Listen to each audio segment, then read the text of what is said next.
Saturday నేను non veg తింటే దేవుడు చూస్తున్నాడా? ఈ లోకంలో ఎన్ని మర్డర్లు జరుగుతున్నాయి, ఎన్ని మానభంగాలు జరుగుతున్నాయి, ఎన్ని ఘోరాలు జరుగుతున్నాయి, వాటిని పట్టించుకునే దేవుడు నేను తింటే పట్టించుకుంటాడా అని డైలాగులు కొడుతున్నారు చాలామంది. ఎందుకు పట్టించుకోవాలండి వాళ్ళందరినీ? నిన్నెందుకు పట్టించుకోకూడదు? వాళ్ళని చేసేది ఘోరమా? నువ్వు చేసేది కూడా ఘోరమే కదా. అంటే మనుషులను చంపితే ఒక తప్పు, నువ్వు నువ్వు కోడిని, మేకని, గొర్రెని చంపితే ఒక తప్పు ఏదైనా తప్పే. వాటికి ఒక ప్రాణం ఉంటుంది, వాటికి ఒక లైఫ్ ఉంటుంది. వాటిని కోసినా వచ్చేది రక్తమే. వాటిని కోస్తే నీళ్ళు పన్నీరు రాదు. మనల్ని కోస్తే ఎట్ట రక్తం వస్తుందో వాటిని కోసినా వచ్చేది రక్తమే. ఆ రక్తాన్ని కూడా వదలకుండా మనం వండుకొని తినే స్థితిలో మనం ఉన్నాము. మళ్ళీ దేవుడు చూస్తాడా అంటే ఎందుకు చూడాలి? నువ్వేదో గొప్ప పనులు చేసేస్తున్నట్టు శనివారం రోజు తినకూడదన్నుంటే, అరే బాబు, వారంలో 7 రోజులు నీకు నచ్చినట్టు తింటున్నావు కదా, కనీసం ఒక రోజైనా ఒక జంతువుని చంపకుండా, హింసించుకుంటా ఏదో పొండో లేదంటే ఆకో ఏదో తిను నాయనా అని చెప్పారు. ఏ దేవుడు కూడా బిర్యానీ వండుకొని తిను, మేకను వండుకొని తిను, అది తప్పు కాదు అని చెప్పలా. మనిషిని చంపితేనే తప్పు, ఘోరాలు నేరాలు చేస్తేనే తప్పు అని చెప్పలా. దేన్నైనా ఒకరిని హింసిస్తున్నామంటే, ఒక ప్రాణిని హింసిస్తున్నామంటే అది తప్పే. అలాంటప్పుడు మనిషిని చంపితే ఒక తప్పు, కోడిని మేకని చంపితే ఒక తప్ప అంటే ఎంతవరకు కరెక్టు?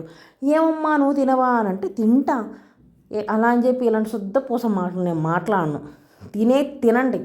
మళ్ళీ ఇలా ఎదవ లాజిక్ మాటలు మాట్లాడతారు చూడండి, ఆడే కాలేదు అందరికీ.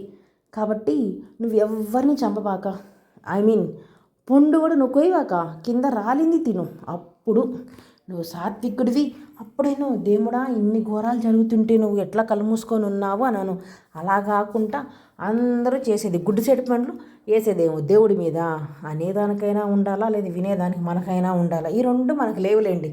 అయినా ఎన్ని చెప్పినా ఒకటే, మనం చేసేదే రకానికి ఒకలాగా మనుషులను చంపేయడము, మూగ జీవాలను ఏంటంటే రకానికి ఒకలాగా మనకు నచ్చినట్టు వండుకొని తినడం.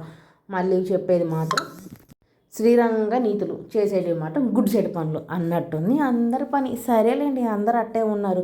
ఒకటని ఇంకోటని లేదు. కానీ ఇంకేంటి మరి విశేషాలు?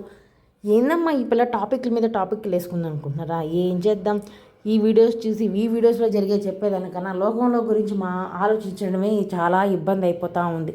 ఇంకో టాపిక్ నేను ఇది మాట్లాడదాం అనుకుంటున్నా. నెక్స్ట్ జనరేషన్ పిల్లలు పెళ్ళిళ్ళు చేసుకుంటారా లేదా? మా వారు ఏంటంటే పెళ్ళిళ్ళు చేసుకోవడం లేకలా ఏదో మాట్లాడుతూ ఉన్నారు. నేను ఆ టాపిక్ గురించి మాట్లాడాలి అనుకుంటున్నా.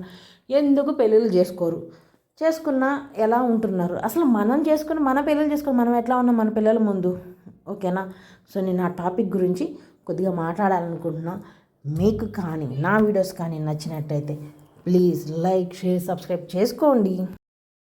ఎందుకమ్మా మీ వీడియోస్ మేము మమ్మల్ని నువ్వు అడిగించుకునేదానికంటే నేను అందరినీ అడగట్లేదు కదా. ఏదో 10 మందిలో ఒకరు, లేదు 100 మందిలో ఒకరు అన్నట్టు ఉంటున్నారు. అందరూ అంటున్నారు, నేనన్నానా? లేదు కదా. లేదు, ఇలా ఏంది అమ్మాయి మాట్లాడింది అనుకోవడానికైనా నా వీడియోస్ని సబ్స్క్రైబ్ చేసుకోండి, నా ఛానల్ని. అప్పుడు మీకు ఈ అమ్మాయి ఇటు మాట్లాడింది, ఇది తప్పు కదా ఇలా మాట్లాడడం. లేదు, నన్ను కామెంట్స్ వేసుకోవాలన్నా నా వీడియో సబ్స్క్రైబ్ చేసుకోవాలి కదా. ఓకే మరి, బాయ్ బాయ్, నెక్స్ట్ వీడియోలో కలుస్తా.